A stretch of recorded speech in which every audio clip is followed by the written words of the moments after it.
watershed moment. They haven't. They've made the decision to change. They haven't yet fully acted on it. We got the hint that it was moving in this direction about 3 weeks ago, or was it 4 weeks ago, when Ambassador Dmitry Polyansky appeared on Danny Davis's podcast and commented that basically Europe targets in Europe were on the table now because of the drone attacks that were taking place inside Russia. That was followed up 2-3 days later with Sergei Rybkov, the deputy foreign minister. And I know Dmitry. I spent some time with him. He was sort of my host when I spoke to the United Nations Security Council. And then Sergei Rybkov, I first met him back in December of 2023 it was a small 12 person seminar. I was there with Alistair Crook and Pepe Escobar, and so Sergei Rybkov is he's a very serious diplomat, and he reiterated the same message that Ambassador Polyansky had delivered. So that told me right off the bat, because Dmitry is not the kind of guy who's going to go out and just start spouting off. Yeah, man, we're going to go kick some European ass. That's not him. What he said was measured, but it was direct, and it was clear that he was acting on instructions that had been provided from the foreign ministry. And then finally, we get the readout from this week's conversation between Sergei Lavrov, foreign minister, and Secretary of State Marco Rubio. It was not what I'd call a happy conversation. Lavrov is very direct and warning. The Russian readout contained this. The U.S. readout didn't say a thing, but it was saying, Western diplomats, get out of Kyiv. Russia does not make idle threats. As Ray McGovern, who spent many, many years studying and analyzing the Russians with his job at CIA, he said, if you want to know what the Russians are going to do, just listen to what they say, because they're not notorious bullshitters. They can be very direct. They can be diplomatic, but in this case, we have to take them very, very seriously what's being said. And what they're signaling is they're going to attack intelligence and military targets in Kyiv that are currently, I think, staffed with Westerners, U.S., CIA personnel, and military personnel, both NATO and U.S. So, and I believe this is one, people say, well, why hadn't they attacked this before? Why now? Well, this latest terrorist attack against civilians, and that's what it was. Whenever you use violence and killing civilians, that's the very definition of terrorism. And it's worth noting that despite this incredibly massive Russian retaliation in Kyiv, I don't think they killed any civilians. So, they were taking care to inflict damage on the military and intelligence infrastructure. So the numbers they published right after it happened, the morning after, was 4 people. That is not confirmed, but that is what was said from their side. And Kallas actually then on Twitter said, like, this is pure terrorism. They are intending to kill. It's a genocide. They're intending to kill as many as they can, which is, it's another level of stupid. But that's what came out of the West. Yeah. Well, all we can say is, if that was really Russia's intention, they're really bad at it.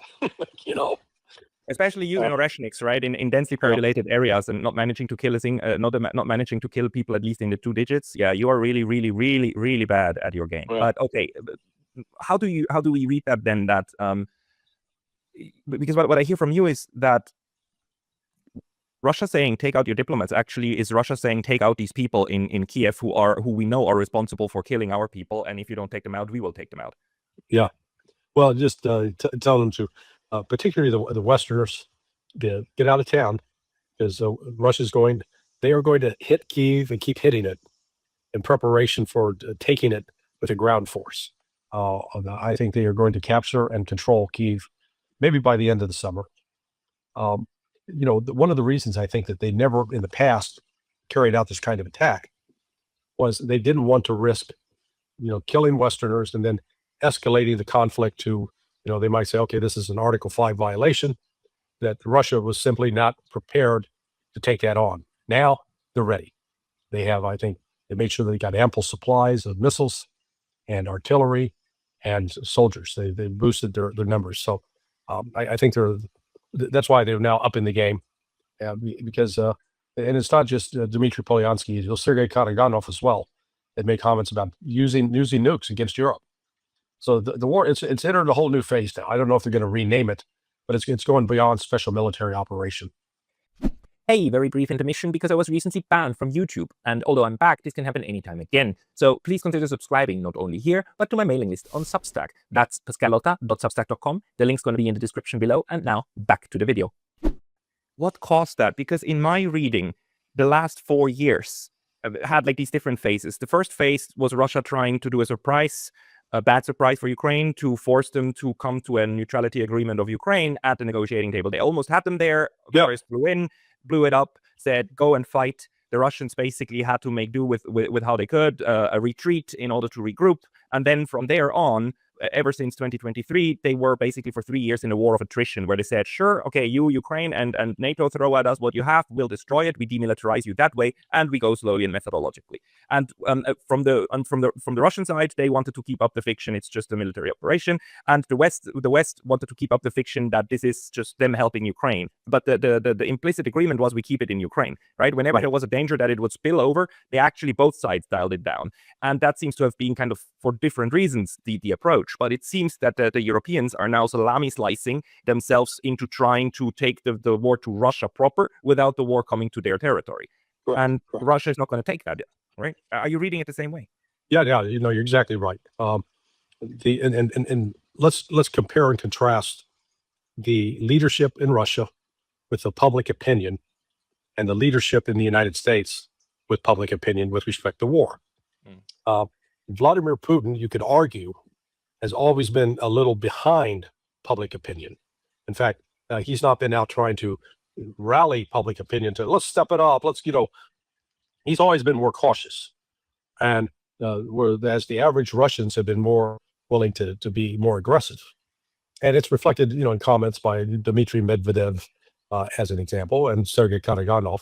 Both are well respected and are serious people in Russia. Well, now Putin in stepping out, because it was clear what Lavrov said was at the orders of Vladimir Putin. Putin told him, you call that Marco Rubio character, and this is what you tell him. And the same message had been delivered to Rybkov and to Dmitry Polyansky. Do you remember the musician Alice Cooper? 70s, 70s, 80s in the United States. It was before your time. But he had a song called "No More Mr. Nice Guy," and that's Putin now. No more Mr. Nice Guy. Russia's turned a corner in this war, and if I expect them to fully execute this and basically make Kyiv unlivable for foreign diplomats and foreign military personnel and former intelligence officers. Them now saying we're going to dial it up against Kiev is actually, in my reading, also a way to tell the Europeans, look, this is the last thing we do inside Ukraine. If you don't stop it here, then the next thing's going to be outside of Ukraine.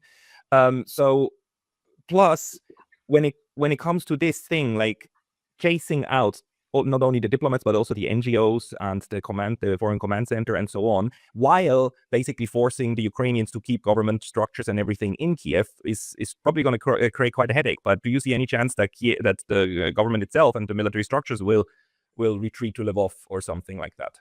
Yeah, eventually I think that's what will happen.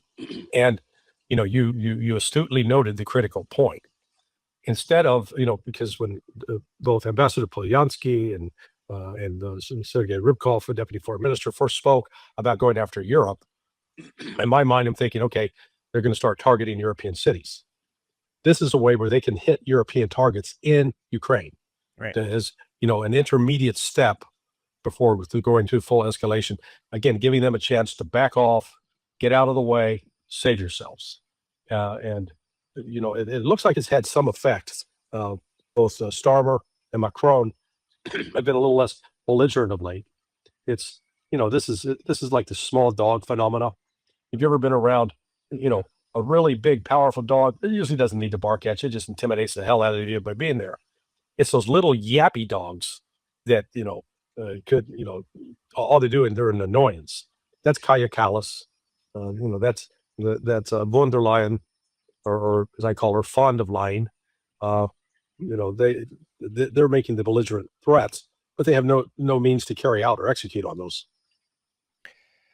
So I mean, even if this new phase of the war remains inside Ukraine, it seems to me that the Europeans are dead set on still going ahead with their preparations for a war with Russia. And if we listen to all of the talks we've had on these different shows, including on Glenn Beeson and so on, we see that the Russians now seem to start to agree that, okay, this war will come, so we're going to get ready for it. Are we already inside a self-fulfilling prophecy at this point?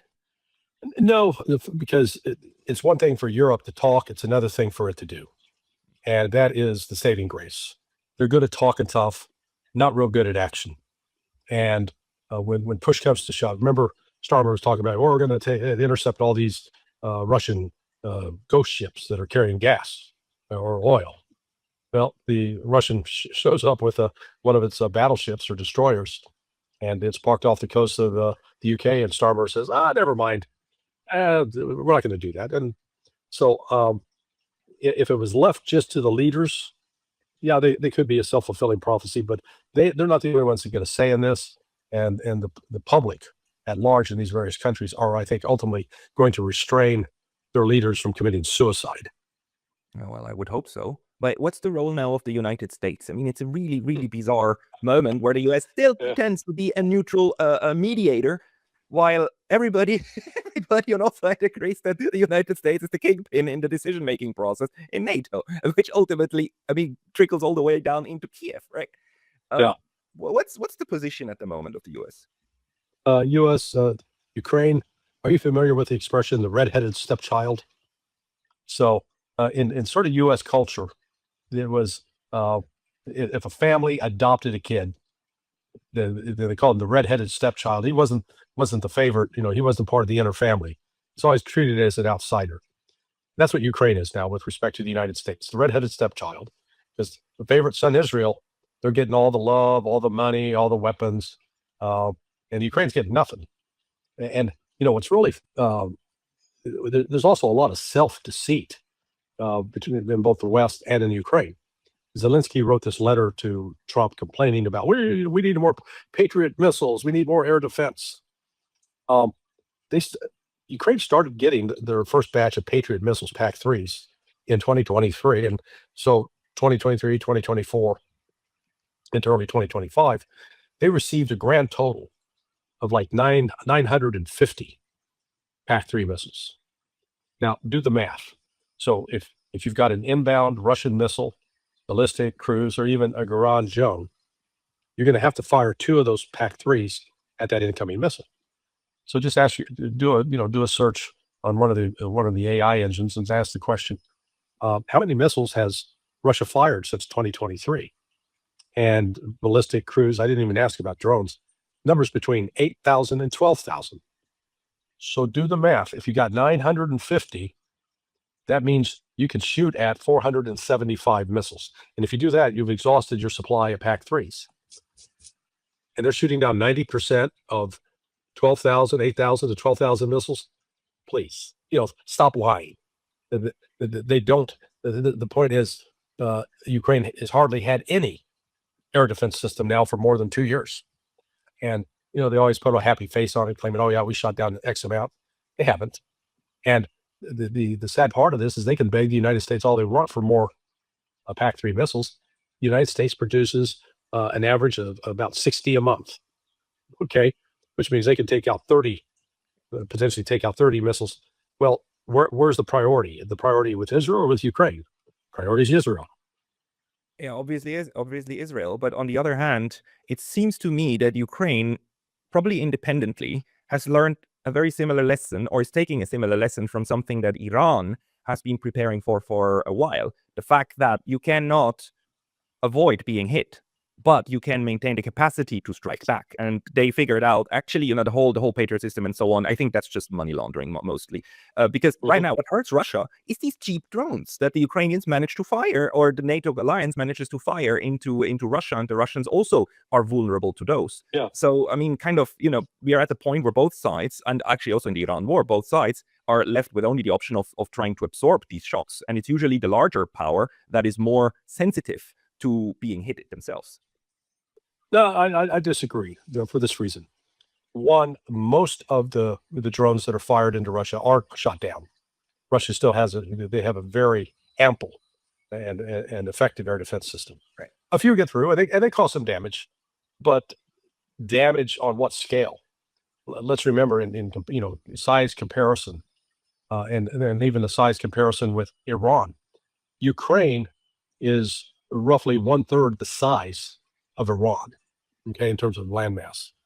And when you look at all of the 8,000 to 12,000 ballistic and cruise missiles over a 4-year period, no telling how many I'd say easily 20 to 30,000 drones. Even with all that firepower spread out over Ukraine, it still hasn't hollowed out the society. It is reducing it by attrition. Ukraine, for its part, they don't even come close to that kind of firepower. Their only real firepower now are they may have some storm shadows, and they've got some drones. Now they're getting a fairly significant resupply of drones from the UK, but then that makes the UK now a target based upon what Lavrov announced the other day. So it is from the Russian standpoint, they're pursuing a military plan. It doesn't fit within any of the Western models of how we think we should do warfare, even though the West has these plans.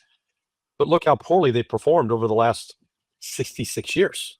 We don't have to look at just one case. We've got multiple cases. Well, let's go to the Korean War.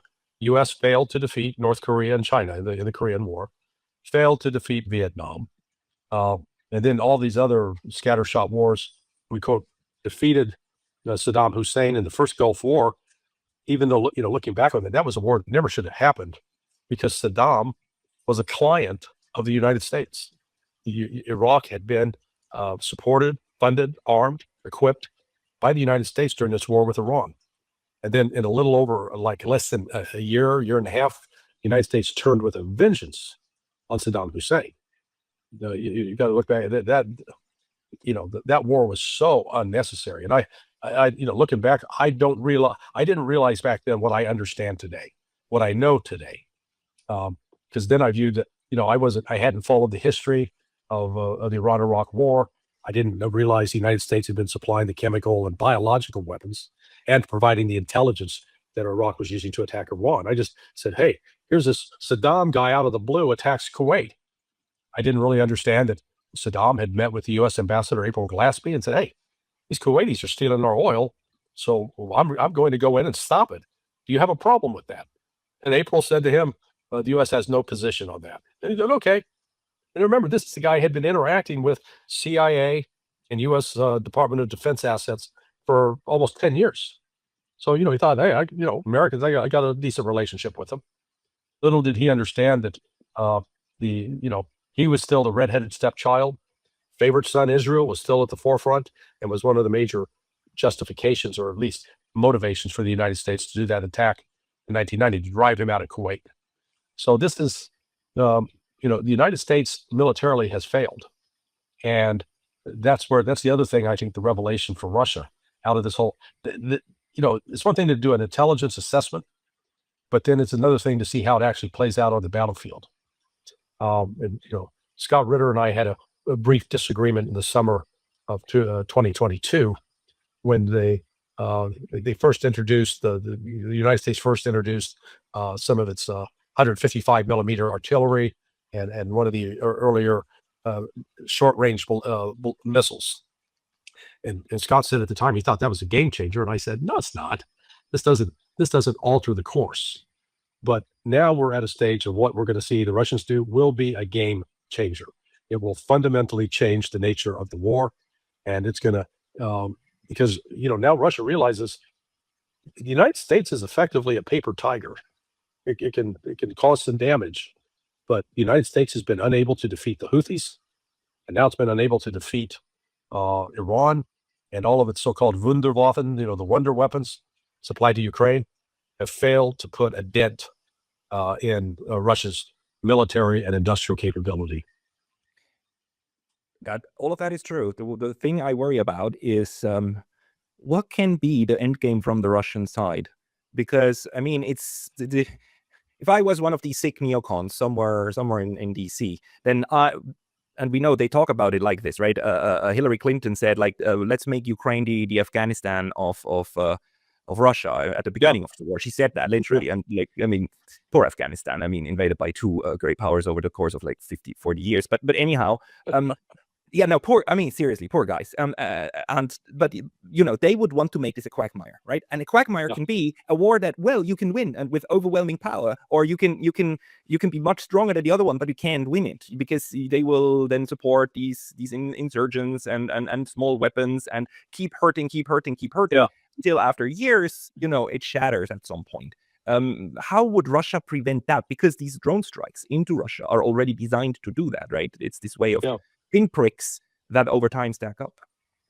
Well, Russia actually has a successful track record in dealing with insurgencies, Western-backed insurgencies. You know, the first one was in the aftermath of World War II, going into 1949, 1950, and the CIA and MI6 were busy with Banderites putting together Ukrainian units that were to carry out attacks in Russia. It took the Russians then about 6 years to quell that. Then let's jump ahead to the 1990s. You had the first Chechen War, 92, 93, but then the second one, that was begun in earnest in August, I think the date was August 9th, 1999, and that went on for about 11 years. It ended in 2010 when Medvedev was president. So Russia has successfully fought insurgencies, Western-backed insurgencies, and defeated them. And the defeat in the Second Chechen War was it a brutal war? Oh, absolutely. You know, the Russians killed a lot of people. But when it was all over, they had the loyalty of the Muslim population in Chechnya. And I can testify to that just based on my conversations with General Abdialudinov. You know, he's a hero of Russia, but he's a devout Muslim. And he was involved with those as a very young man, teenager, in that Second Chechen War. So Russia they're continuing this war of attrition, bleeding out Ukraine. But on top of it, I think, you know, what we're going to see is Russia will take Kiev, you know, however we want to pronounce it, and they will take Odessa and probably Transnistria before this is all over. They will militarily defeat Ukrainian forces. And if any NATO forces try to go in and defend in Odessa, they'll be wiped out. And it's going to be Russia. It'll be, you know, brutal, but that's where I see what Russia's prepared to do. So at the moment, we're again at the point where probably the Russians still at this moment want to keep the war inside Ukraine. Right. The Ukrainians still want to Europeanize this. The Europeans would also like to Europeanize it. So it will probably boil down to the decision of Washington which way it will go. Yeah, Trump will not get further involved with Ukraine. I'm pretty confident of that. He's too caught in Iran. You know, the United States we've already got very limited military operations there, and he's suffering a political beating right now. His popularity, it's at the same level as Richard Nixon in his second term. And remember, Nixon in his second term was in the midst of Watergate. 63% of Americans opposed him. And that's where Trump is right now. 63. He's only got 37% saying they support Trump. Yeah, and the Iran war really, really damaged his entire MAGA base. And he's not getting out of it, apparently. What did you make out of, and let's now switch to Iran. What did you make out of this comment 2 days ago when he said that he talked to all of these leaders in West Asia, including Turkey, and they must join the peace agreement, which is basically also signing the Abraham Accords and recognizing Israel, including Pakistan and all this. It's like, if I wanted to make sure that there will be no agreement, that's exactly how I would do it. And we have no precedent in history where neutral states, uninvolved neutrals, were forced to became party of the peace agreement. I mean, what is that idea? Yeah, well, apparently the reports are that when he brought that up, he had all these people on a conference call, and when he brought that up, there was dead silence. Nobody spoke up and said, "Yeah, Mr. President, that's a great idea. Yeah, well, let's do that." Is something like the Abraham Accords possible? Yes, I think under one scenario. That scenario would be Israel must grant statehood to the Palestinians. They must be secure. Israel has withdrawn its military forces back to the appropriate boundaries. And then, and only then, would these other nations be willing to entertain recognizing Israel's as a sovereign state. as long as they continue to fight the wars and attack Lebanon and attack the Palestinians, there will be no Abraham agreement. And the Saudis made that very clear. The next day, they released a statement saying, no, not going to happen until the rights of the Palestinian people are addressed. Same thing out of Qatar and same thing out of Iran. So, you're right. It looks as if Trump's maybe trying to deliberately sabotage his own peace effort, but that's not going anywhere. Or is he fighting an internal fight with all of the neocons, the Lindsey Grahams and so on, and Pompeo? I mean, they all came out last week when Trump announced the deal was near, and they all came out and said like, no deal. I mean, this is horrible, because our ally Israel, and now he just touts out this idea in order to throw them a bone. Is it something like that? Yeah. Well, you correctly note, the social media accounts with the Zionist crowd went wild. Oh yeah. And that may have, and again, today we saw Trump said things that someone who is in touch with White House sources wrote and said, look, Trump has once again pulled the plug on a peace agreement by his, statements that, that Iran's not going to remain in control of the Strait of Hormuz, and that and insisting that the Abraham Accord must be upheld. So I know the Pakistanis, that they've got the lead role in this negotiations, trying to patch together an agreement. They've got the full backing of China, and Russia are both involved in diplomatic pressure on the Gulf Arabs. Now, just before coming on air, I got a report from somebody who is involved with the negotiations from the Chinese side, and they report that Qatar has now informed the United States, basically, you got 6 to 9 months, get the hell out of Qatar, which means closing Al Udeid Air Force Base, which is the largest. It is the brain center for all U.S. military operations in West Asia. I'm actually surprised Iran didn't inflict more damage on it during the first 5 weeks of the war.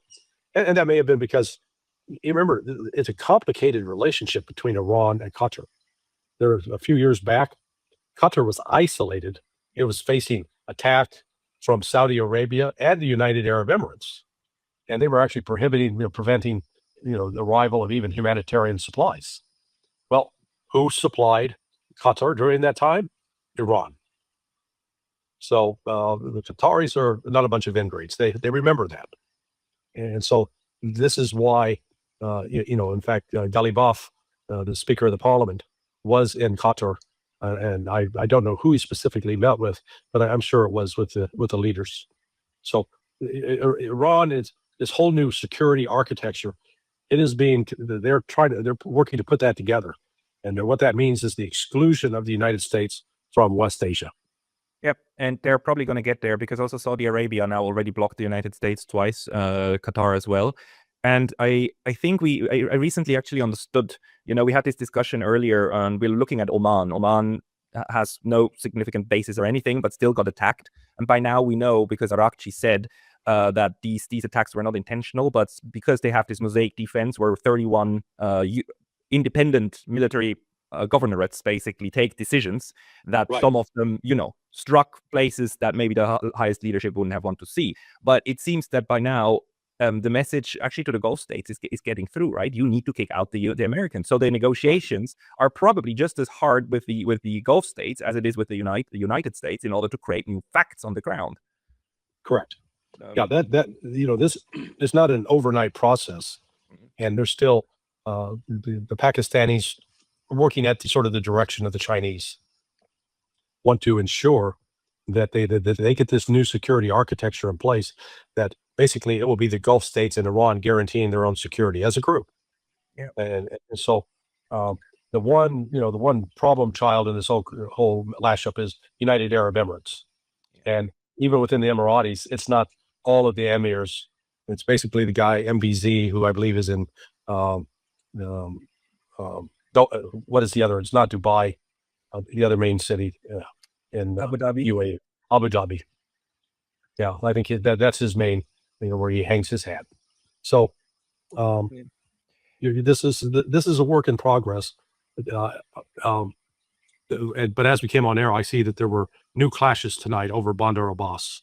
So this may still get back into a heated exchange. It looks like Foreign Minister Arachi traveled to Moscow yesterday. Kremlin hasn't highlighted. I'm assuming it's Arachi. It may have been the Minister of Defense. The Russians so far haven't issued any readout on that kind of meeting. So, and I'm sure it's negotiations and talks about what could Iran be suggesting. Iran said, okay, look, we'll give up the enriched uranium provided that Russia store it.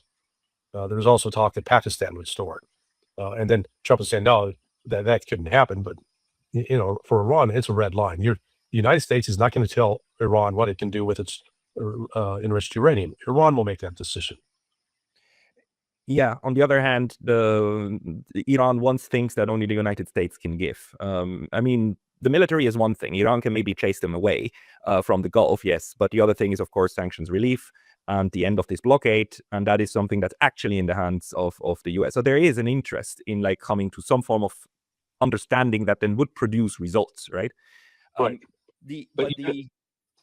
Well, let me just add, you can make the case that who's hurting most from the blockade, Iran or the Gulf Arabs? I would argue it's the Gulf Arabs. Yeah. Why? Because while there are some limitations or attempts to limit what Iran can ship out via the ports in the Persian Gulf, they've still got open trade routes to the north over the Caspian Sea with Russia, as well as Azerbaijan. They've got land routes through Tashkent, including the railroad connecting them to China, as well as China's ability to fly cargo ships in with goods, as well as 7 land routes from Pakistan, with Pakistan's full cooperation. So Iran is actually, they're actually in pretty good shape economically. These dire predictions that, we do the blockade, it's going to choke their economy, they're going to collapse, didn't happen. So, all these predictions from these Western pundits turned out to be false. Yeah, but if possible, it would, of course, be better for the Iranian economy as well to have this thing lifted and the sanctions lifted and to actually, you could do much more. So this would be a good thing. On the other hand, social media is, in my view, ruining a lot of this diplomatic process, because whatever Donald Trump throws out then becomes a huge thing. And on the other hand, though, what is your gut feeling? I mean, is there actual diplomacy going on with, behind all of this of actual Iranian diplomats and US diplomats saying don't pay attention to it? The actual thing between us happens here at this table in Pakistan. Or are they also always afraid of looking at what Donald Trump tweeted out yesterday? Yeah, no, the Iranians, I think, have gotten, they don't pay any attention to what Donald Trump tweets, but they're not willing to make an agreement based solely on a promise that says, we cross our heart and hope to die. We'll if you do these things, we'll lift those sanctions. And Iran's just simply going to say, wait a second, we've been there. We've been down this road with JCPOA. You made commitments and you didn't fulfill those commitments. So we got to have something ironclad, something very concrete. Can Trump lift the sanctions, or is it actually Congress? If it has to go to Congress, it will all be sunk down, right? So it depends. Sanctions that were imposed via executive order, Trump can lift. Whether it was George W. Bush or Barack Obama or Joe Biden that imposed those sanctions, if it was done via executive order, Trump can lift them. If it was done via an act of Congress, then you're correct. Congress has to meet and approve the lifting.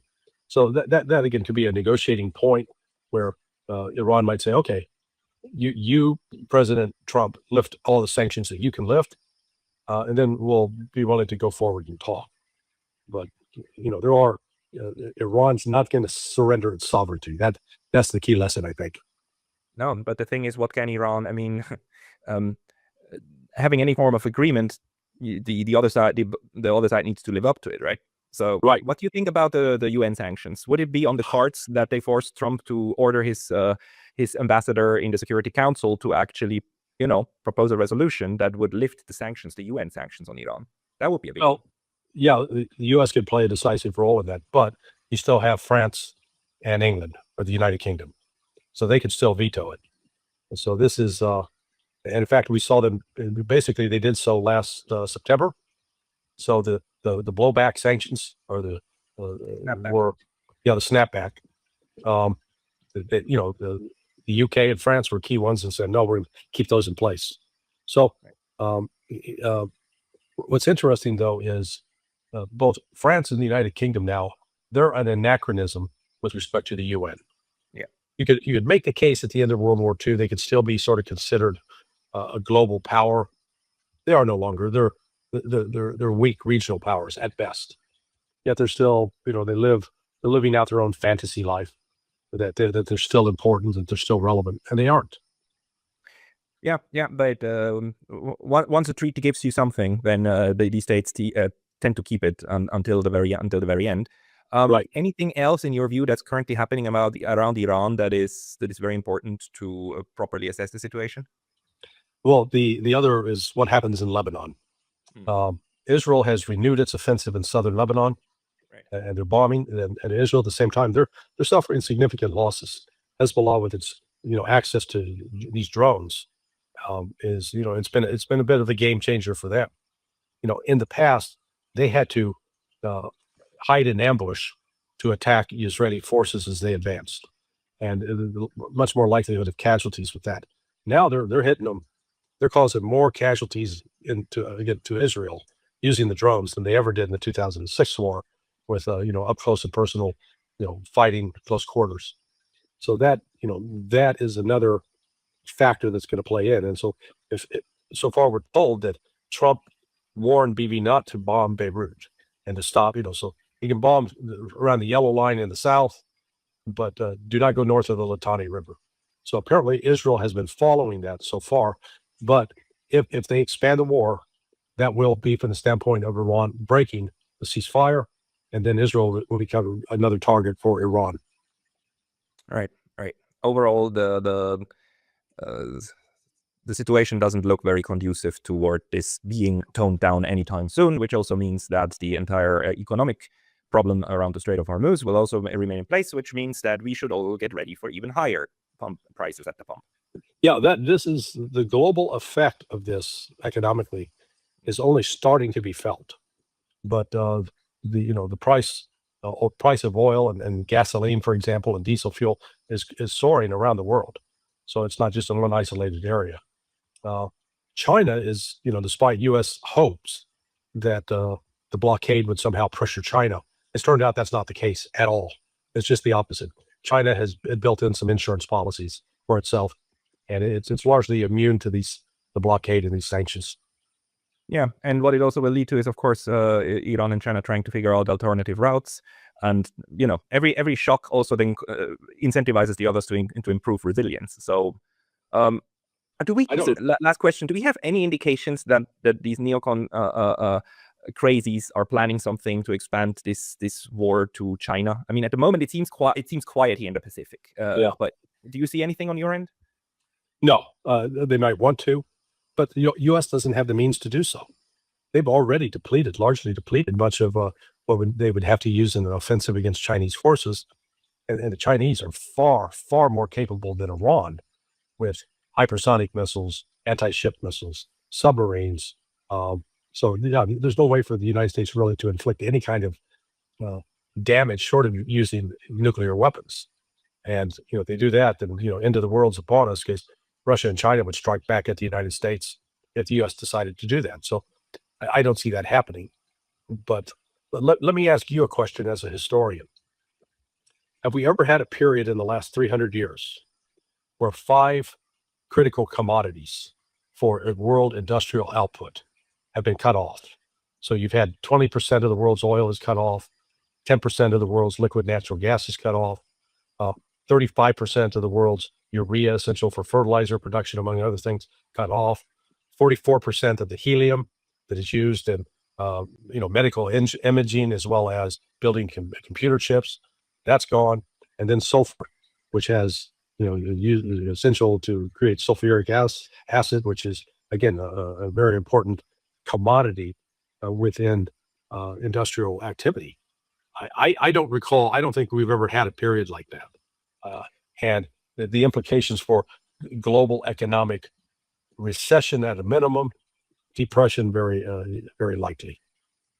I don't think we had it on a global scale the way we have it today, but unfortunately, usually this is one of the goals or the implications of large-scale warfare. I mean, this was Napoleon's idea of how to deal with the Brits, and the British idea how to deal with Napoleon is like you cut each other off from your trading partners and you start threatening third parties, neutrals, to stop trading with the enemy, right? That's so it's a natural thing to happen in this kind of war conflagration, but I don't think we had it on that scale on a planetary level yet. Yeah. So that's where I said we're living through something that has no precedent in history.